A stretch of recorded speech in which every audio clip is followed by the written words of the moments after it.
तो guys finally हमारे पास आ चुका है Alcatel का V3 Pro। अब उन्होंने बॉक्स के ऊपर कुछ इंटरेस्टिंग लिखा है, like India first full colour electronic paper display. ये कुछ यूनिक सा है, इसके बारे में हम जरूर बात करेंगे, लेकिन उससे पहले आपको Alcatel की हिस्ट्री बता दूं। ये कोई नया ब्रांड नहीं है, बल्कि 2000 के आसपास इनके फीचर फोन भी आते थे और इन्होंने वापस से इंडिया में कमबैक किया है कुछ यूनिक फीचर्स के साथ। अब कमबैक मैं इसलिए बोल रहा हूँ क्योंकि 2014 में ये लोग चले गए थे। अब इस फोन के फीचर मैं आपको अच्छे से समझाऊंगा, लेकिन उससे पहले आप देख लेते हैं बॉक्स में क्या क्या मिलता है। एक स्मार्टफोन, एक बैक कवर काफी अच्छा है, क्वालिटी तो ठीक ही लग रही है, एंड एक 18 वॉट का एडेप्टर। मैंने बहुत दिनों बाद एप्पल के एडेप्टर से भी कम वॉट का एडेप्टर देखा है, बिकॉज अगर आप 10,000 के अंदर ही फोन लेते हो तो भी आपको आराम से 30 से 40 वॉट के एडेप्टर इजीली मिल जाते हैं। अभी इन सब चीजों को साइड करते हैं और आते हैं अपने मेन डिवाइस की तरफ। अब देखो, सबसे पहले हम बात करेंगे इस फोन के डिस्प्ले की, क्योंकि ब्रांड ने सबसे ज्यादा वही हाईलाइट कर रखा है। अब देखो, इस फोन के साथ साथ मैंने एक कपड़ा भी रखा है इसकी स्क्रीन को क्लीन करने के लिए, बट बेसिकली इसकी डिस्प्ले थोड़ी सी यूनिक है, लाइक मैट डिस्प्ले है।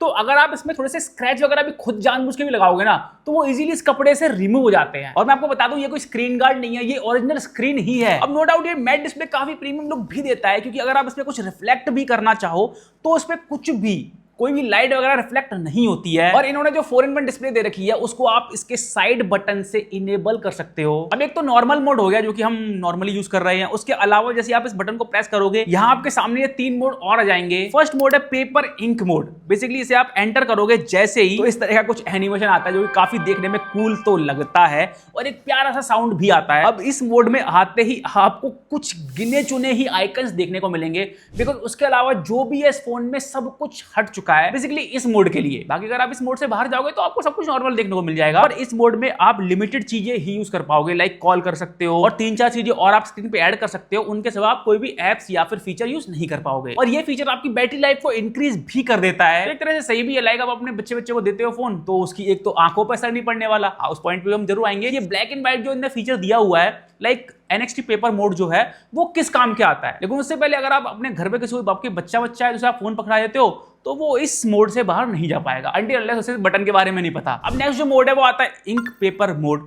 ये थोड़ा सा मतलब सेम है नॉर्मल मोड के मुकाबले, बस होगा ये कि आपकी जो डिस्प्ले है वो ब्लैक एंड व्हाइट हो जाएगी। लाइक बदलेगा कुछ भी नहीं, आप सब कुछ यूज कर सकते हो इजीली, सारे एप्स अवेलेबल हैं, बस आपकी जो डिस्प्ले है वो ब्लैक एंड व्हाइट हो जाती है। अब थर्ड मोड की बात करें तो उसका नाम है कलर पेपर मोड। अब आपको लग रहा होगा ये तो नाम से नॉर्मल सा मोड है, लेकिन नहीं गाइस, इसे अगर आप एंटर करते हो तो फिर कुछ यूनिक सा हो जाता है। लाइक एप्स के जो आइकन्स हैं वो थोड़े से कलरफुल रहेंगे और सब कुछ ब्लैक एंड व्हाइट हो जाएगा। बेसिकली इस फीचर का काम क्या है, तो देखो यार, ये फोन मैं सही बताऊं तो हर किसी के लिए है भी नहीं, और इस फोन का जो ये यूनिक फीचर है ये आता है बेसिकली रीडिंग वगैरह, जिन लोगों को ज्यादा रीडिंग करने की आदत है, लाइक मतलब कोई भी आपकी फैमिली में जो ओल्ड है तो आप उनको ये फोन दे सकते हो। उनको क्या रीडिंग करनी होती है, थोड़ी सी वीडियो वगैरह देखनी होती है, तो उनकी क्या आंखों पे थोड़ा सा असर नहीं पड़ेगा, क्योंकि जो नॉर्मल डिस्प्ले होती है वो आंखों पे थोड़ा सा ज्यादा इंपैक्ट करती है, बिकॉज ब्राइट ज्यादा होती है, कलर्स ज्यादा होते हैं। उसके मुकाबले ये डिस्प्ले थोड़ी सी बेटर है आपके ओल्ड पेरेंट्स के लिए। और हाँ, सिर्फ ओल्ड लोग ही नहीं, लाइक आप स्टूडेंट हो या फिर आपके घर में कोई बच्चा है जो कि पढ़ाई वढ़ाई करता है, लाइक आजकल तो ऑनलाइन क्लासेस बहुत चलती है ना,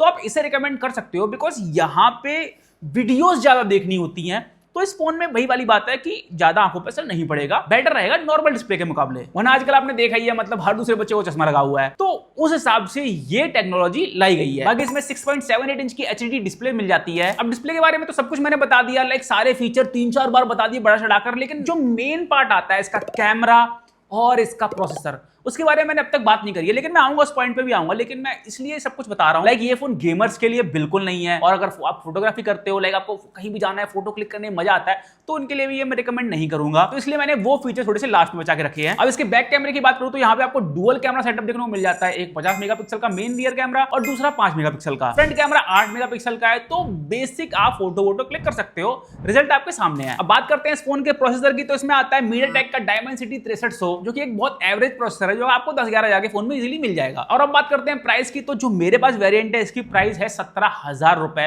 अब आपको लग रहा होगा 17,000 रुपए में ना कैमरा अच्छा ना प्रोसेसर अच्छा, तो हम क्यों दें? तो देखो यार, ये हाईलाइट ही अपनी 4-in-1 डिस्प्ले को कर रहे हैं, इसकी टेक्नोलॉजी अब भी हमें किसी अदर फोन में देखने को नहीं मिलती है, और अगर मिलती भी है आगे चल के, तो हमें अभी इसकी प्राइस का अंदाजा नहीं है कि ये जो टेक्नोलॉजी है ये कितनी कॉस्टली पड़ सकती है।